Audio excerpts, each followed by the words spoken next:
this the good mic or this? Is this one better? I think this one's better.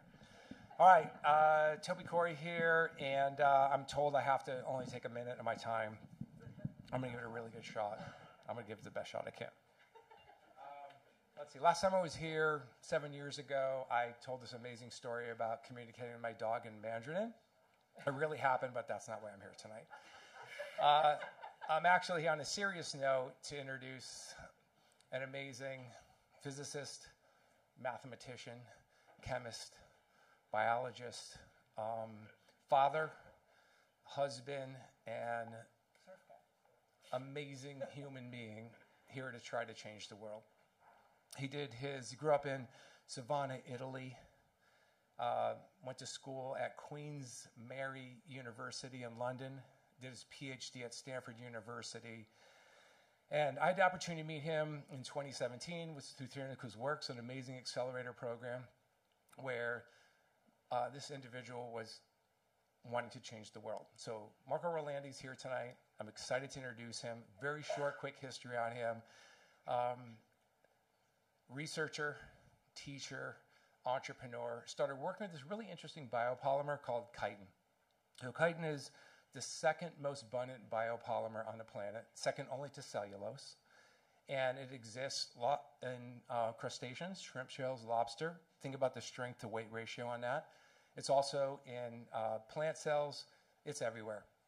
He started working with this with government projects, medical applications. He met John Feltz over 7 years ago to try and change the world, to actually create a material that could replace polystyrene, BPS, and polyethylene. These materials stay in our landfills, in our lakes, in our rivers for over 500 years. 380 metric tons of plastics enter our planet every single year.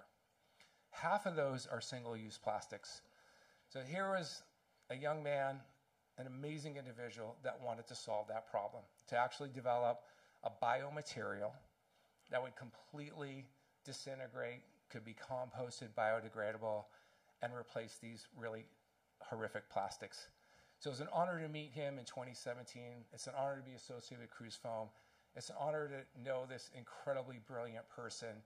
And before I bring him up, I just read an interesting article with the BBC, and every single week, all of you, all of 7.9 billion people on this planet, inhale a credit card worth of microplastics every single week.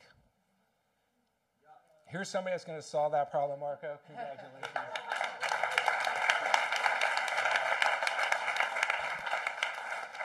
Well, thank you, Toby, for the kind introduction. Tough to follow as usual.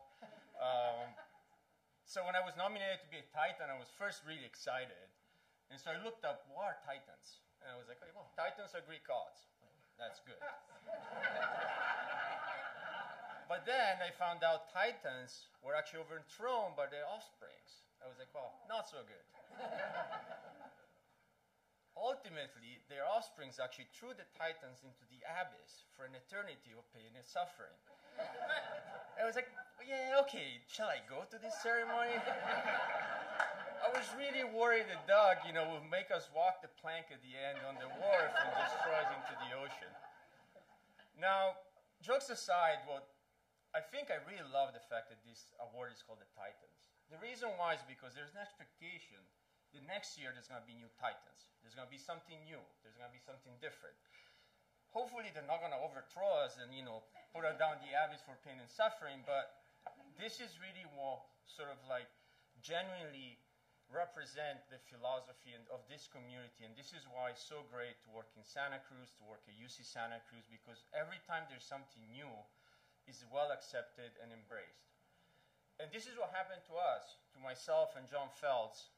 We came from Seattle to UC Santa Cruz, myself as an associate professor, John as a PhD student, and Toby, as you can tell, is actually our salesperson. He made the story much better than it actually is.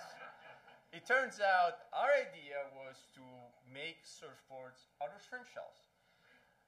Surfboards are made of plastics. We didn't like the fact that we're surfing on plastics, and yes, once you throw them away, they end up in the landfill or the ocean for 500 years, so that's a problem.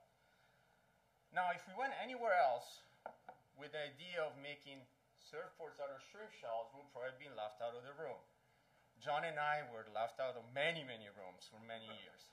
However, after a few years of research at UC Santa Cruz, we started a company, and we really got a lot of support from Doug, was one of the first people that really supported us, from the accelerator, as well as the sandbox. Now, not everything was flower and roses, actually. Like, I think the first few years of Cruise Foam really reminded me of the 49ers game last weekend, the first half. But, we survived. And I think, like, really, sort of like the 49ers, we survived because especially John was just relentless. He would not stop. Then we got a little bit tired of being left out of rooms. You're like, well, surfboards are a big problem to us, but they're really a big problem. And so we pivoted, listening to much advice from many people, into packaging. And so now what Cruise Foam is trying to do is trying to replace all of the single-use packaging in the world with our biomaterial that is biodegradable.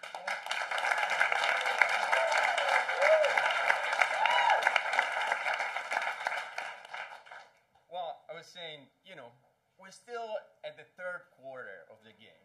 About a year and a half ago, when we closed our Series A, it felt a little bit like when, the San Francisco 49ers caught the ball off the ricochet of the face mask, because we were just about to enter a financial crisis. But, like the 49ers, we're momentum. And the reason why we're momentum is because we found some amazing people to support us. We have amazing people to work with. And most importantly, I think the world has realized something that people in Santa Cruz have known for a long time. When you go to Westcliff Drive, you want to look at the sunset. You don't want to watch, an ocean full of plastic and an abyss of pain and suffering. What you want to watch is an ocean with seals and sea otters and stuff, and hopefully we can do that in the years to come. So thank you so much, not just for the award, but especially for the support, because without many people in this room, Cruise Foam wouldn't exist this day. Thank you.